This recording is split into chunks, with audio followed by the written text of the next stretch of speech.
Ah, memories.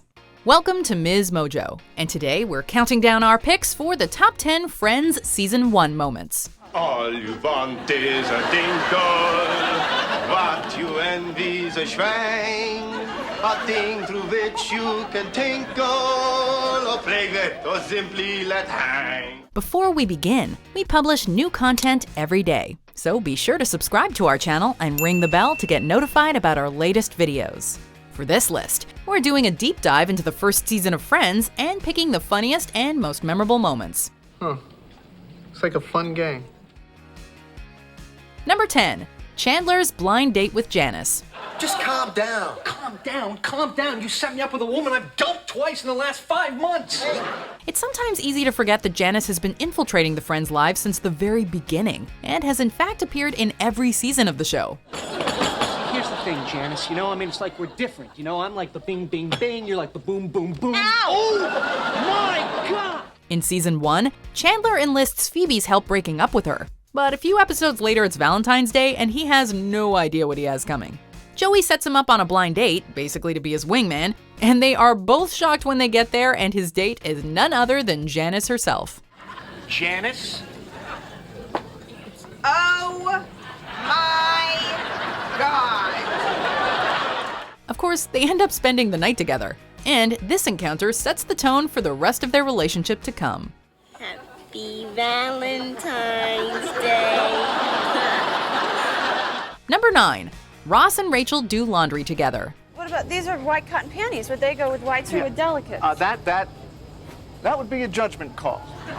Most of Season 1 is teasing at Ross and Rachel's relationship development, which will go on to become a major fixture of the show, and in this early episode, the two have a bonding moment that is oh so adorable. God, I'm gonna look like a big marshmallow peep.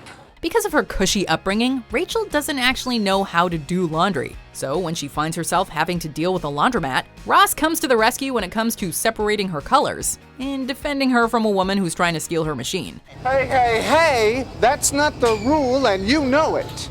While their big kiss in Season 2 is often considered their first, this is actually the first time the two lock lips. You were incredible. A brand new woman, ladies and gentlemen. Thank you. I could not have done this without you.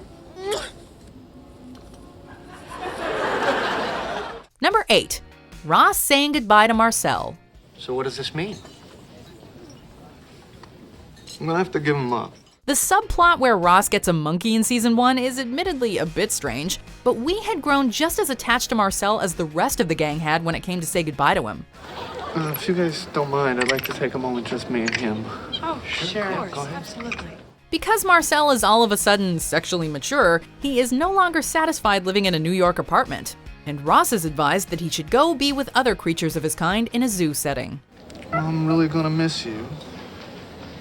And I'm never gonna forget about you. Despite the fact that this storyline had been mostly played for laughs, the scene where Ross says goodbye to Marcel at the airport is almost shockingly touching and emotional. Would you leave my leg alone? Would you just stop pumping me for 2 seconds? Marcel, would you just take him away? Just take him. Number 7. Carol gives birth to Ben. Oh, a head. Oh, it's huge. Carol, how are you doing this? The entire first season is leading up to Ross's son being born, with Carol announcing she's pregnant in the second episode. Ross and Susan spend this episode fighting about who can have more responsibility when it comes to Carol and the baby, but Phoebe tries to put them in their place by locking them in a closet together to sort out their differences. You get to be the baby's father. Everyone knows who you are. And who am I? There's Father's Day, there's Mother's Day, there's no Lesbian Lover Day. Every day is Lesbian Lover Day. Of course, things don't exactly go as planned, but everything comes together in time for the birth, and the classic confrontation even helps inspire the baby's name. We still need a name for this little guy? How about Ben? I like Ben. The subplot where Joey helps out a young single mother is also one of the sweetest storylines this comedic character is ever involved with on the show. Come on, Lydia, you can do it. Push him out, harder, push him out, way out. Number 6. The first New Year's. I say this year, no dates. We make a pact, just the 6 of us. Dinner. Sure, we'll do that. With New Year's Eve approaching, the gang decides to attend the party without dates in solidarity with one another. As time goes on, however, they pretty much all break the pact, causing tension within the group. There is a lot going on in this episode, from Ross getting Marcel, to Fun Bobby's not-so-fun appearance, to Rachel's airport fight. One of the highlights is definitely the development of Phoebe's relationship with David, which is a bittersweet story that gets us every time. And then you say that it's almost midnight and you have to go because you don't want to start the new year with me if you can't finish it. Chandler yelling "somebody kiss me" until Joey steps up to the plate never stops being funny. All right, somebody kiss me. Somebody kiss me, it's midnight! Somebody kiss me, it's midnight! It's one time! Number 5. Playing poker. In many TV shows, it takes a while for characters to come into their own. But on Friends, everyone's personalities were on display from the very beginning. You know, we got it. Let's play for real, right? High stakes, big bucks. Now, you sure Phoebe just threw away 2 jacks because they didn't look happy? This episode is a great example of the group dynamics playing out, as the girls compete against the guys for who can best the other at poker. I thought it was a 50-cent limit. Well, I just lost a job and I'd like to raise the bet $5. Does anybody have a problem with that? This is also an important moment for Ross and Rachel's relationship, when Ross lets Rachel win the game because she's just received bad news about the job she applied for. You got me.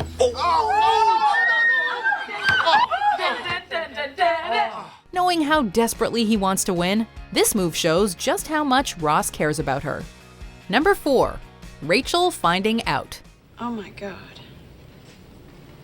He remembered. The season finale of the first season sees Rachel celebrating her birthday while Ross is on a business trip in China. And I saw this pin in the window and I told him that it was just like one my grandmother had when I was a little girl. When she's opening her gifts, she receives one from him that pretty much shows how he feels about her.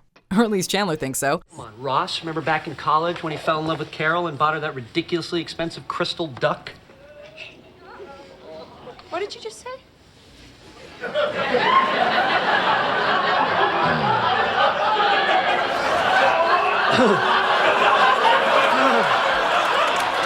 Rachel is shocked to learn that the others know Ross is in love with her, and her reaction lets the audience know that this isn't exactly unwelcome news. We all know what happens next, but every single time we wish Rachel could have made it and caught him in time. Look, all I know is that I cannot wait a week until I see him. I mean, this is just too big. Number 3. The Blackout. Oh, great. This is just... A citywide blackout overtakes New York, and all 6 of the friends are affected. It's hard to choose which storyline is our favorite here. What? Ross has a cat jump on him right at the moment he's trying to tell Rachel how he feels about her. Rachel subsequently meets Paolo thwarting Ross's plan, and the rest of the gang plays Truth or Dare. Everybody, this is Paolo. Paolo, I want you to meet my friends. Chandler, however, ends up trapped in an ATM vestibule with supermodel Jill Goodacre, and doesn't exactly thrive when trying to make the most of the situation. You know, on second thought, gum would be perfection. His phone call with Joey is one that we can pretty much quote verbatim. What's up, man? I'm trapped in an ATM vestibule with Jill. Oh my God! He's trapped in an ATM vestibule with Jill Goodacre! Number 2. Their first Thanksgiving. This doesn't smell like Mom's. Thanksgivings on Friends became an annual tradition, and the first one is debatably the very best. There are no plans for the group to all celebrate together, but after a series of unfortunate events, they all end up around the dinner table, having formed a new kind of family. Now this feels like Thanksgiving. Rachel and Monica get locked out of their apartment, which causes the food to be ruined and Rachel to miss her trip to go skiing with her family. Joey winds up on a VD poster, and Chandler wants to boycott the whole thing. I'm very thankful that all of your Thanksgivings sucked. That's so sweet. In the end, he kind of gets his way. And hey, here's to a lousy Christmas. And a crappy New Year. Before we unveil our number 1 pick, here are some honorable mentions. Have I mentioned that back in high school, I was a cow? I used to wet my bed. I used my breasts to get other people's attention. We both do that. And here we have the last of Paolo's grappa. Wait, Rachel, isn't that almost pure? Well, we know it wasn't Dexter, right, Marcel? Because Marcel. I think he's shy. Yeah? Yeah. I think you have to draw him out. And then, when you do, he's a preppy animal.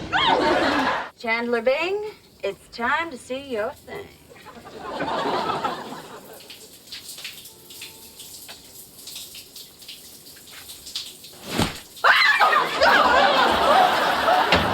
Number 1. Rachel arriving at Central Perk. Come on, you're single. Have some hormones. See, but I don't want to be single, okay? I just want to be married again.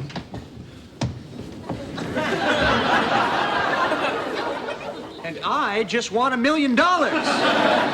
What else could we choose for our top pick? The moment that kicks off all the action of the series is Rachel running out on her wedding and arriving at Central Perk in her wedding gown. I can't marry him. I'm sorry. I just don't love him. Well, it matters to me. It's the first time we see the whole gang together, and the Ross and Rachel dynamic is set up almost right from the start. We immediately begin to understand Rachel's character as she argues with her dad about how she doesn't want to be a shoe. It's like all of my life, everyone has always told me, you're a shoe. You're a shoe, you're a shoe, you're a shoe. And then today I just stopped and I said, what if I don't want to be a shoe? What if I want to be a purse, you know, or a hat? There's nothing more heartwarming than going back to watch these scenes, knowing just how far the characters eventually come together. Welcome to the real world. It sucks. You're gonna love it. Do you agree with our picks? Check out these other great clips from MsMojo, and be sure to subscribe and ring the bell to be notified about our latest videos.